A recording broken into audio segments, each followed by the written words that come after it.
যুদ্ধের দ্বার প্রান্তে দাঁড়িয়েও হঠাৎ যেন ব্রেক কষল যুক্তরাষ্ট্র। ইরানে আর বড় ধরনের সামরিক অভিযান চালাতে চান না প্রেসিডেন্ট ডোনাল্ড ট্রাম্প, এমনই বার্তা দিলেন ভাইস প্রেসিডেন্ট জেডি ভ্যান্স। তবে এই শান্তির বার্তার আড়ালেও রয়েছে কঠিন এক সতর্কতা। যদি ইরান আবার পারমাণবিক কর্মসূচি জোরদার করে বা হরমুজ প্রণালীতে আন্তর্জাতিক জাহাজ চলাচলে বাধা দেয়, তাহলে মুহূর্তেই বদলে যেতে পারে ওয়াশিংটনের অবস্থান। তাহলে কি সত্যিই যুদ্ধের আশঙ্কা কেটে গেছে, নাকি এটি কেবল বড় কোনো সিদ্ধান্তের আগের নীরবতা? চলুন জেনে নেওয়া যাক পুরো ঘটনা। কাতারের দোহায় চলমান আলোচনা নিয়ে আশাবাদ প্রকাশ করেছে হোয়াইট হাউস। জেডি ভ্যান্স জানিয়েছেন, প্রশাসন আন্তরিকভাবে কূটনৈতিক সমাধান চায় এবং আলোচককে সফল হওয়ার জন্য সর্বোচ্চ সুযোগ দিতে চায়। তিনি আরও দাবি করেন, ইরানের ভেতরে অনেকেই এখন বুঝতে শুরু করেছেন যে গত কয়েক দশকের শাসন ব্যবস্থা ছিল ভুল পথে পরিচালিত। যদিও তিনি স্বীকার করেন, দেশটির একটি অংশ এখনও পুরনো নীতিতেই অটল রয়েছে।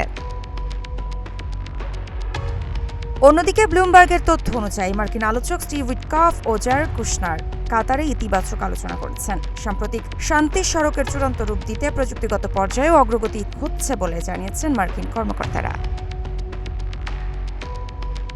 বর্তমান ৬০ দিনের আলোচনায় নিষেধাজ্ঞা শিথিল, ইরানের পারমাণবিক কর্মসূচি যাচাই বাছাই এবং হরমুজ প্রণালী পুরোপুরি উন্মুক্ত রাখার মতো গুরুত্বপূর্ণ বিষয় নিয়ে আলোচনা চলছে।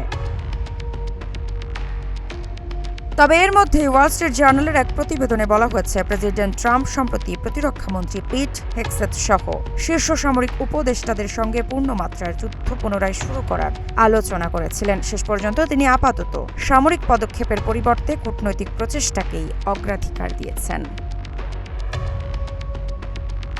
প্রতিবেদন অনুযায়ী ট্রাম্প মনে করছেন, নতুন করে বড় ধরনের হামলা শুরু হলে চলমান আলোচনা ভেস্তে যেতে পারে এবং ইরানের পারমাণবিক কর্মসূচি নিয়ন্ত্রণের প্রচেষ্টাও ক্ষতিগ্রস্ত হতে পারে। এমনকি প্রয়োজন হলে নির্ধারিত সময়সীমা পেরিয়েও আলোচনা চালিয়ে যেতে তিনি প্রস্তুত।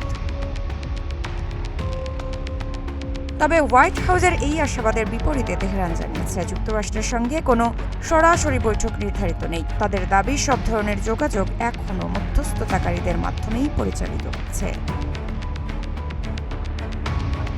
এখন প্রশ্ন একটাই, এটি কি সত্যিই মধ্যপ্রাচ্যে স্থায়ী শান্তির সূচনা, নাকি কেবল আরেকটি বড় সংঘাতের আগের বিরতি?